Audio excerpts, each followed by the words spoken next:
Secrets hide in old tales. The hall was crowded, chairs close, eyes forward, a restless hush. Dolly Bantry sat front row, her hands tight, smile forced. Ezra Lark stood, notes stacked, suit neat, voice sharp. Old charms, he said, old spells, they live still. Whispers spread. Mrs. Clement frowned. Vicar forced a smile. Colonel Bantry blinked. Miss Marple sat quiet, knitting bag on floor, her eyes steady. Ezra paced. 2 years of work, letters, tales, proof. Miss Reed straightened, her face pale, hands pressed tight. Mrs. Riddle bristled, arms folded, chin high. Ezra's gaze moved. Not all harmless, some twist belief, for profit. Gasps. Dolly shifted. Colonel sighed. Mrs. Riddle snapped. We know our own ways. Ezra smiled, smooth, cold. Proof matters, letters, photographs, witnesses. Slack leaned back, bored. Dr. Haydock frowned, impatient. Ezra lifted a page. Rowan, Thorn, protection charms, love charms. Miss Marple leaned a little, her eyes sharp. Rowan with Thorn cancels, Ezra said, like truth and lies. Colonel yawned. Dolly nudged him. He sat up. Children at the back whispered, lanterns in their laps, wide eyes. Ezra's voice cut. Charlatans, fake charms, bottles, pins. Wax Eyes turned to Mrs. Riddle, her cheeks red. He paused. Yes, you know them. Silence. Mrs. Clement turned her head. Vicar coughed. Miss Reed stayed stiff, lips pressed. Ezra's tone grew sharp. This is not past. This is now. Here. Murmurs rose. Heads turned. Uneasy glances. Miss Marple folded her hands, still watching. Ezra's voice dropped. My next book is coming. Truth revealed. Names written. Dolly looked away. Colonel muttered. Slack narrowed his eyes. Marple saw Reed's knuckles white. Riddle's jaw clenched. Fear in the hall. Quiet, but deep. Fear of exposure. Fear of shame. Ezra looked across the rows, his voice firm. Some of you here tonight will see yourselves in my next book. A sound behind locked doors. Reverend Clement walked early, habit, not duty. His stick tapped the path. The October air was cold. He paused at the hall, the windows still, the door closed, all looked normal. Then he stopped, head tilted, a faint sound, a hum, low, metallic, not song, not voice. He stepped closer, pressed his ear to the wood. The hum stopped. Silence. He stepped back, tried the handle, locked. His hand shook. He turned quickly, walked fast to the vicarage phone. Tom Petter answered. The caretaker listened, his face set. I'll bring the keys. By the time they returned, others had gathered. Dolly Bantry in boots and robe, Colonel behind her, coat open. Dr. Haydock arrived, bag in hand. He had been on rounds. He stared at the door. Mrs. Clement came too, her scarf loose. She whispered prayers. Inspector Slack came last, coat thrown over nightclothes, his jaw tight. The group stood outside, all eyes on the door. Tom inserted the key. It turned, smooth, but the door would not open. He pushed. Only an inch. Something blocked inside. Strange, Tom muttered. Dr. Haydock frowned. We must force it. Someone may be ill. The three men leaned in. Tom, Haydock, Colonel Bantry. They shoved together. Wood strained. Bolts scraped. The door gave way. They stumbled inside. The hall was dark, cold, empty of life. Except for one figure, Ezra Lark. He lay on the polished floor, arms wide, head turned wrong. Around him, a chalk circle, perfect, 8 feet wide. At the edge, sprigs of rowan, red berries bright, placed at intervals. The group froze. Dolly gasped. Mrs. Clement clutched her husband. Dr. Haydock bent low. No pulse. Cold. A blow to the head. Slack raised his hand. No one touch anything. Tom saw the mat. A key lay there. Inside the door. He pointed. That's the hall key, the one I used. Slack's face hardened. Then the bolts were drawn after, from inside. A whisper ran through the group. Mrs. Price from the post office shivered. It's black magic. No one answered. Miss Marple entered then, her shawl neat, her eyes calm. She looked once at the circle, once at the sprigs, once at the body. She said nothing. Colonel Bantry spoke at last, his voice low, rough. It looks like black magic. A circle too perfect. Dr. Haydock knelt by the body. His hand touched the wrist, cold. He looked up. Death by head blow, heavy strike, no other wounds. Inspector Slack raised his arm. No one moves. Nothing touched. The group shifted back. Dolly clutched her coat. Colonel Bantry frowned. Slack bent near the chalk. He squinted. Neat. Too neat. Marple stood still. Her eyes moved slowly. She looked at the circle. Line thick, even, precise, not a child's hand. Her gaze moved further. Sprigs placed with care. She counted. 6. 5 were dry, edges browned. But one, fresh, green cut, berries bright. Marple's lips pressed. She said nothing. Tom rubbed his hands. I checked this hole. I locked it. Slack ignored him. He checked windows, latches firm, dust untouched. He turned back. This was staged. Someone wanted theater. Mrs. Clement whispered, It looks real. Slack snapped. No ghosts here, just men and lies. Dr. Haydock pointed. Blow strong, object blunt, rounded, could be metal. Slack noted. Weapon missing, taken away. Marple walked slowly. She looked at the piano. Her eyes narrowed. The stool. The dust showed rings, moved, then pushed back, not exact. She tapped it lightly. Her eyes stayed cold. The room grew quieter. Even Dolly's breathing slowed. Marple's gaze returned to the floor. Near the front row, she crouched slightly. Fingers brushed the boards. Her eyes fixed. Something small, wax pressed hard. A bead, red. She stared. Her mind turned. Wax meant anchor. Wax meant tool. Wax meant design. Her lips moved softly. No one heard. Fear flickered in her chest. Not of magic, not of ghosts. Fear of human craft. Fear of deceit. Fear of planning. She straightened. She looked once at the circle, then at the wax again. She kept silent. Her eyes told the rest. No way in, no way out. Inspector Slack stood by the door. His hand pressed the bolt. Firm. He looked at Tom. You swear you locked this? Tom nodded fast. 10 sharp, every time. I checked twice. Slack grunted. And the key? Tom pointed. There, on the mat, inside. Slack turned to the crowd. Then no one entered after him, not from here. He marched to the windows. He rubbed the dust, thick, untouched. He checked latches, firm rust on edges, no sign of use. Dr. Haydock stood near the body, his voice steady. Time of death, 10:40. Strong blow. He died quick. Slack faced him. You're sure? Haydock nodded. Without doubt. No more than a few minutes after the doors were locked. Murmurs spread. Dolly whispered to Colonel. He hushed her. Mrs. Clement clutched her gloves. Impossible, she muttered. Marple's eyes never left the circle. Slack's jaw tightened. If doors were bolted and windows sealed, then he was killed alone. No escape for the killer. Tom stepped forward, his face pale. But I swear no one stayed inside when I locked. Colonel frowned. You searched? Tom nodded. Every row, every bench, empty. Slack's voice cut. Then someone tricked you. Or you lie.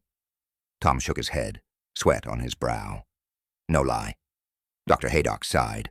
A puzzle. But the blow is plain. A man did this. Mrs. Riddle muttered. Or worse than man. Slack shot her a glare. No talk of curses. Silence fell. Only breathing. Marple studied the bolts again. Smooth. Worn. Not new. A habit of use. Her mind turned.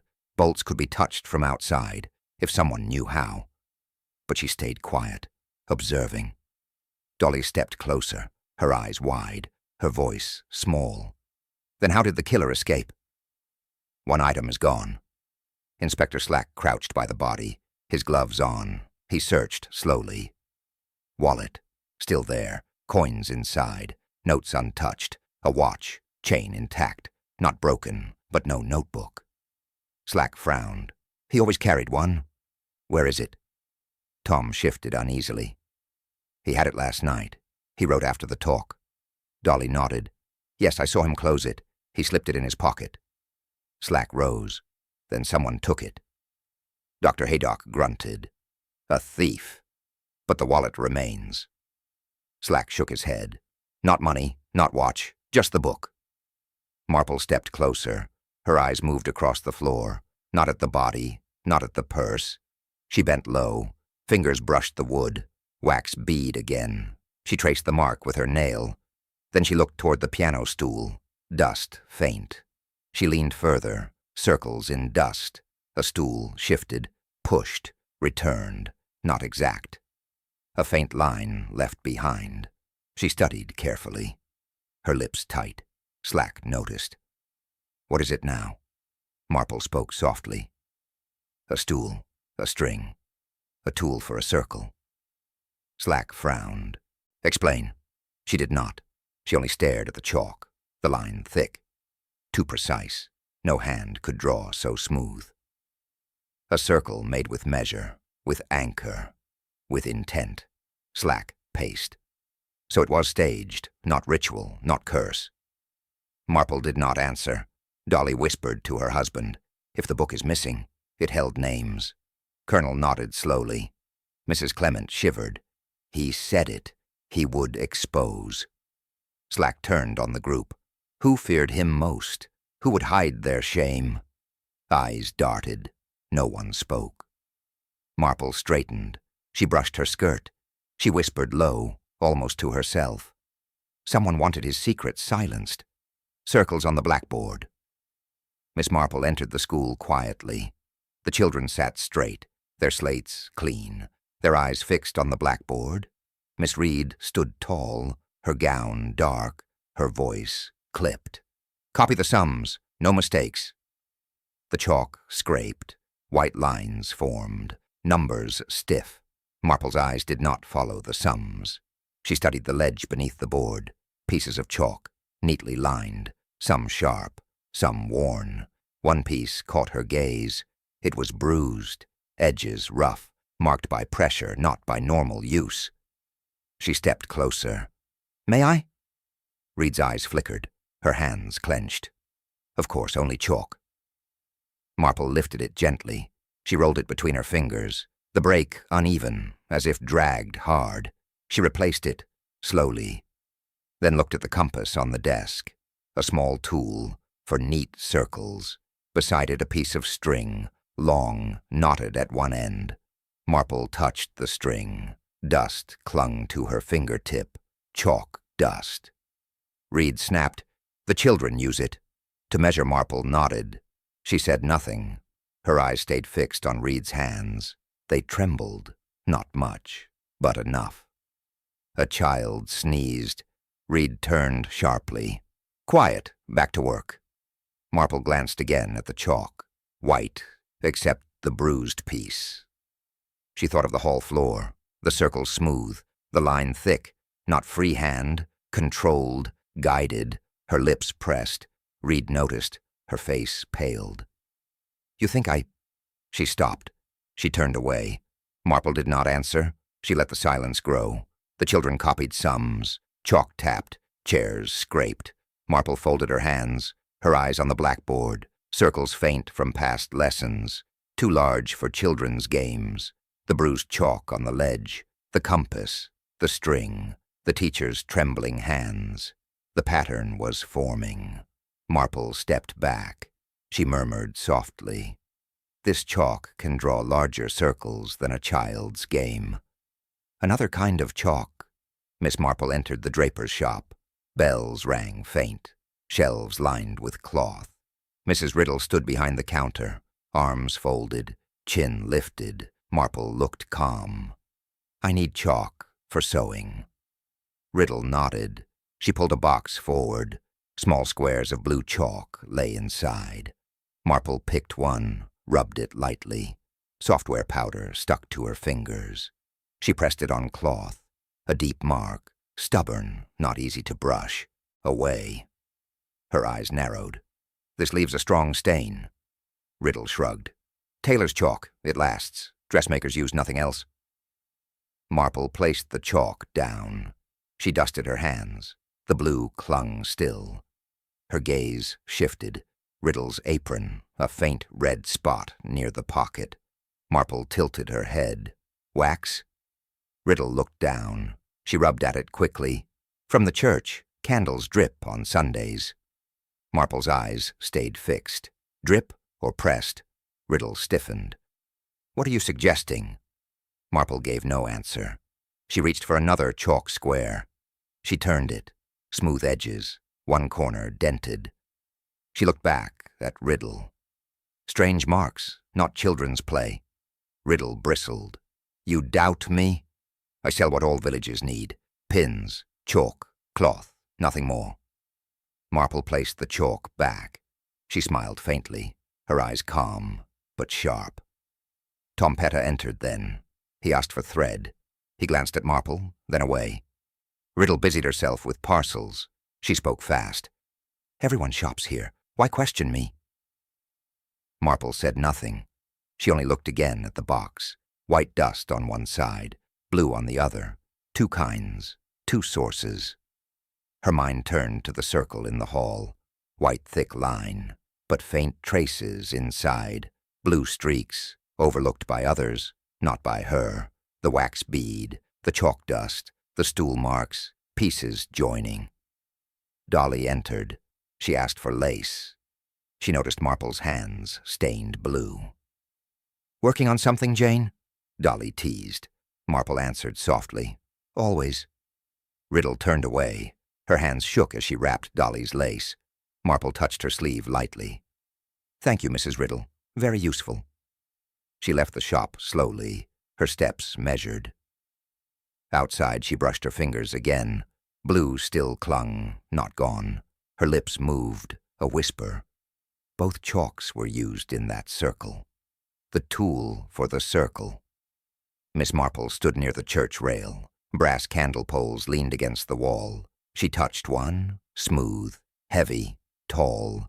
She lifted it with care, set it upright. Her eyes studied the base, marks from old use, but also something new. She bent closer. A faint red bead stuck near the edge. Her lips pressed. Wax, the same color, the same shape. She reached into her bag, drew a piece of string. She tied one end to the pole.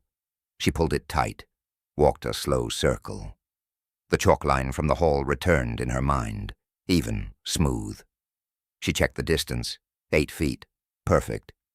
She tested again, the pole anchored, string taut, radius unbroken, her hands steady, her eyes sharp. Inspector Slack entered. He watched her. What game is this? Marple did not stop. She completed the circle, the line perfect.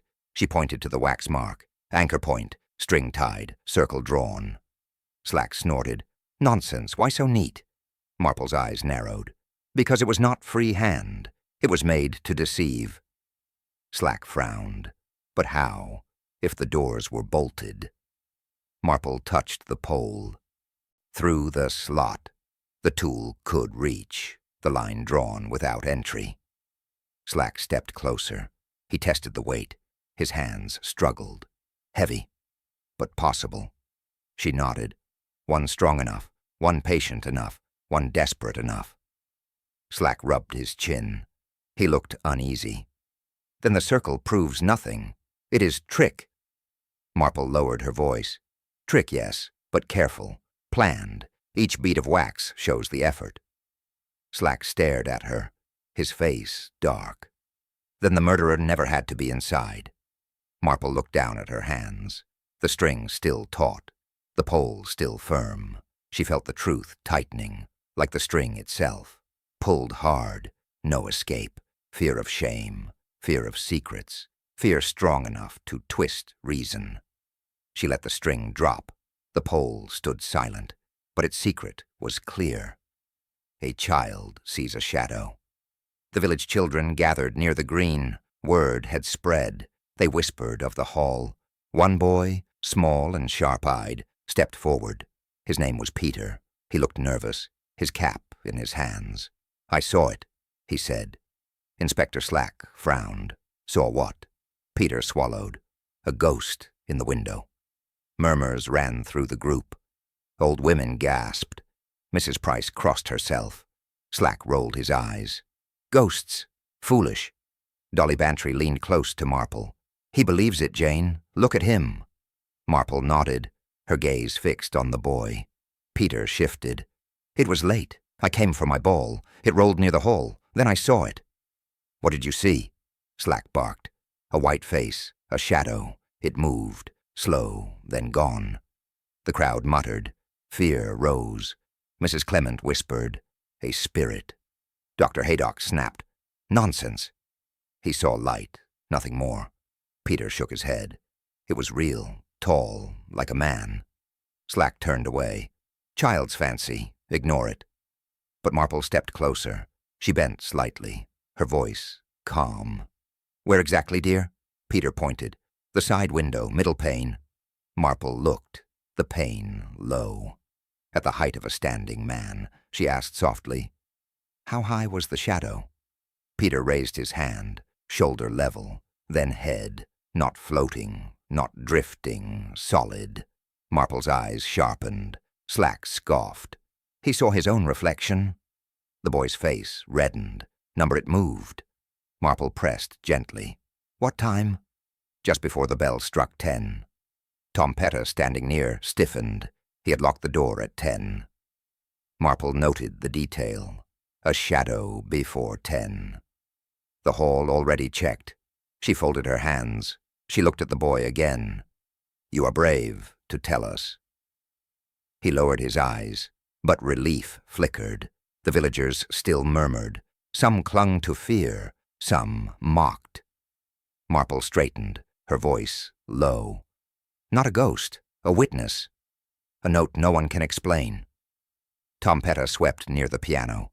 His broom caught something. He bent down, picked up a folded card. He frowned.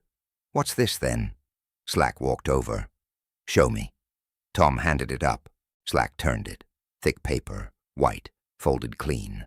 He opened it slowly. The room leaned closer. Inside, pasted words, letters cut from newspapers, jagged, uneven, 4 words only. "Your sins return." Gasps spread. Mrs. Clement covered her mouth. Dolly Bantry clutched her sleeve. Mrs. Riddle hissed, "A curse! I told you so." Slack scowled. Rubbish. A prank. But his hand tightened on the card. Dr. Haydock stepped closer. "No handwriting, no ink, only clippings." Miss Marple leaned forward. Her eyes traced the glue marks. "Careful." "Straight." Tom whispered. "It lay under the stool." "Hidden." Mrs. Price muttered, "It's a warning." He mocked spirits. Spirits struck back. Slack snapped, "Enough! Spirits don't paste words." The villagers stirred. Fear thickened. Marple studied the edges, letters cut from different pages, some faded, some fresh. She touched her chin. Not one hand, not careless, chosen, arranged. Reed entered then. She glanced at the card, her face drained of color. Dolly noticed, her brow furrowed. Slack shoved the card in his pocket. Meaningless, distraction. Marple's eyes lingered, her voice soft, almost a whisper. "This is no charm, it's code." "One murder not enough." The interviews began. Inspector Slack ordered chairs. Villagers called one by one. Dr. Haydock stayed near. He watched faces. He asked questions with Slack. Tom Pettit answered first, nervous. His hands shook. He repeated his claim. "I locked the hall, 10 sharp." Slack frowned. "And you saw no one inside?" Tom shook his head. "No one." Mrs. Riddle followed. She stood stiff, arms folded. "I sell chalk. That is no crime. Slack pressed her. And wax on your apron? She snapped. From candles. Nothing more. Dr. Haydock sighed. He reached for his tea. He sipped, then coughed. He set the cup down. His hand trembled. His face drained. Slack leapt. Doctor! Haydock swayed. His knees bent. He fell against the chair. Voices cried out. Dolly gasped. Mrs. Clement clutched her husband. Marple moved closer, calm. Her eyes fixed on the cup. Slack shouted, Fetch water! Tom ran. He returned with a jug. Haydock drank. He coughed again. But the color slowly returned. He groaned. Bitter. My throat burns. Slack lifted the cup. He sniffed. His brow darkened. Poison. Dr. Haydock wiped his lips. Not enough to kill, but enough to warn. The villagers panicked. Murmurs rose. Mrs. Price cried, It spreads. The curse spreads. Slack slammed the table. Silence, this is no curse. Someone tampered with the tea. He looked at Tom. Who poured it? Tom stammered. I only carried the tray. Anyone could have touched it. Marple still watched the cup. A faint film floated on top. She spoke softly. Not an accident. A hand meant this. Slack's fists clenched. The killer strikes again. Haydock sat back weakly, his breath heavy. It was deliberate, to silence me. Marple nodded once, her voice low. The killer grows desperate. Truth in the lies. Miss Marple bent over the circle again. Her eyes traced each sprig. Rowan first. Bright berries. Sharp scent. Then thorn. Thick. Hard. She frowned. The two together. Wrong. Slack leaned in. What is it now? She lifted one sprig. Held it gently. Rowan. She lifted another. Thorn. Slack shrugged. So. Her voice calm. They cancel. In real charms, they are never joined. Folklore forbids it. Dr. Haydock folded his arms. Then this is fake. Marple nodded. A display, nothing more. Dolly whispered to her husband. So it was staged. He wanted it to look cursed. Colonel Bantry muttered back. Or she. Slack took the sprigs from Marple. He sniffed them, tossed them down. So the killer read a book, copied words, but knew nothing of the truth. Marple's eyes narrowed. Yes, book knowledge, not lived knowledge. Mrs. Riddle stepped forward. Why should that matter? Marple looked at her. Because it proves intent, not belief. This was no ritual. It was a cover. The villagers whispered again. Mrs. Clement shook her head. But why? Why pretend? Marple's voice dropped. Fear, to shift suspicion, to confuse, to hide something simple. Slack's eyes hardened. Then we search for someone who read, not someone who practiced. Tom muttered. Ezra spoke of books. He mocked fakes. He warned. Haydock sighed. And now he is dead. Dolly clutched her shawl tighter. He knew too much. That's why. Marple touched the chalk line with her shoe. The wax, the stool, the chalk, the sprigs, all chosen. But chosen wrong. She paused. Her hands folded. Her words were quiet, but sharp. They wanted magic to hide simple fear. Wool in the slot. Miss Marple stood at the hall door, her eyes on the letter slot. She bent low, looked close. A thin fiber clung to the edge. She pinched it gently, pulled it free. Gray? Fine. Wool. She held it to the light. It curled soft in her hand. Slack leaned over. What is that? A thread, Marple said. He frowned. From what? She slipped it in her purse. From wool. She glanced at the benches. Her eyes moved slowly. Miss Reed sat near the back, hands clasped, cardigan gray, worn at the cuffs. Marple's gaze lingered. She said nothing. Slack crossed his arms. Explain, Miss Marple. She pointed to the bolts. These lock from inside, yet the hall was shut. Slack nodded. Yes, impossible trick. Marple touched the slot. Not impossible. A string, wool soft. It could hook the bolt. Slack stiffened. You mean, someone closed it from outside? Marple nodded once. She looked again at the fiber, then at Reed's cardigan. Reed noticed. Her breath caught. Dolly whispered to Colonel, "Look at her!" "She's shaking." Colonel muttered, "Fear." Slack stepped closer to Reed. "Where were you at 10? Her lips trembled. "At home." "Alone?" Slack pressed. She faltered. "Yes, alone." Marple's eyes never left her, calm, silent. Reed's hands tightened, her knuckles white. Slack raised his voice, then explained this. He pointed to her cardigan. She shook her head fast. "Number it means nothing." Marple's voice was soft. "It means access. It means method. It means you knew how." Reed's face broke. She gasped. Her words burst out. "He threatened me." Not magic. Memory Miss Reed sat stiff, her breath shallow, her eyes fixed on the floor. Slack loomed over her. "Explain yourself." Her lips trembled. He knew." Marple tilted her head.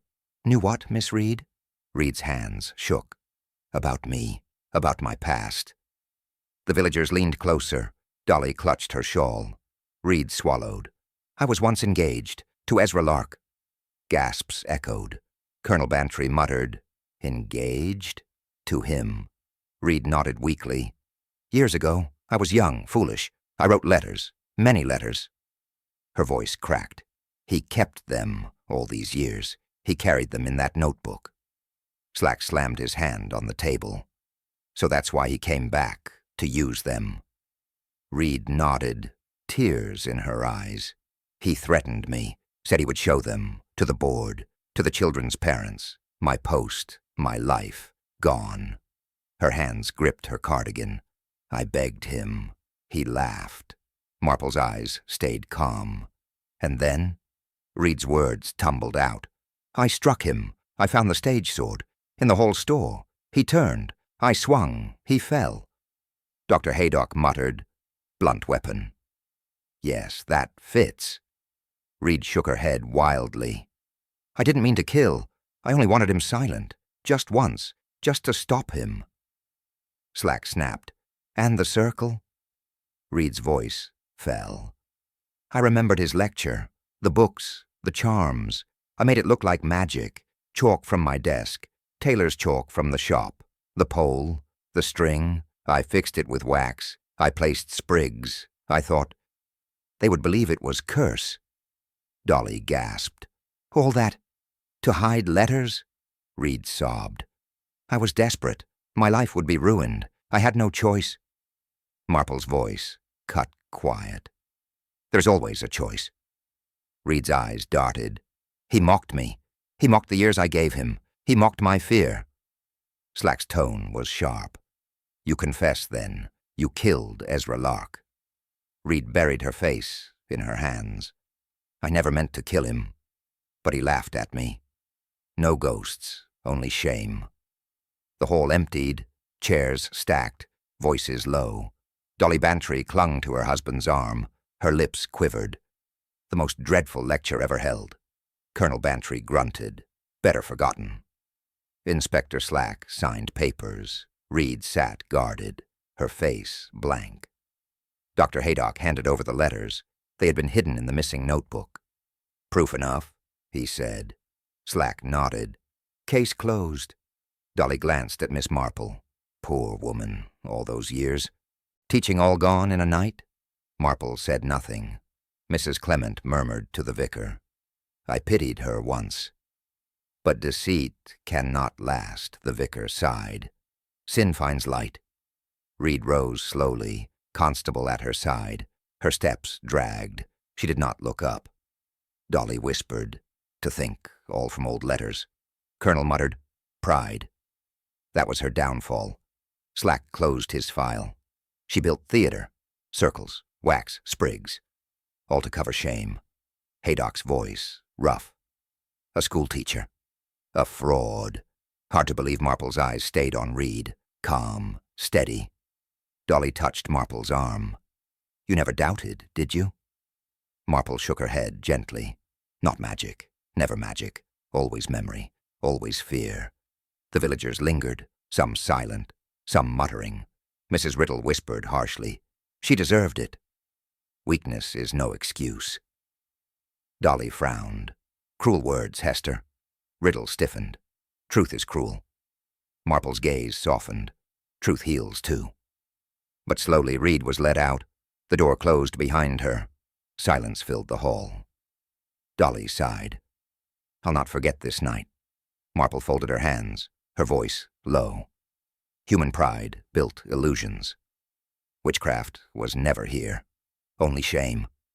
Her eyes turned toward the chalk circle, now broken, wiped by many feet, her thoughts heavy. In St. Mary Mead, secrets always surfaced, lies always cracked. She rose, her shawl neat, her step quiet. She spoke softly, the words final. "In St. Mary Mead, no circle hides the truth for long."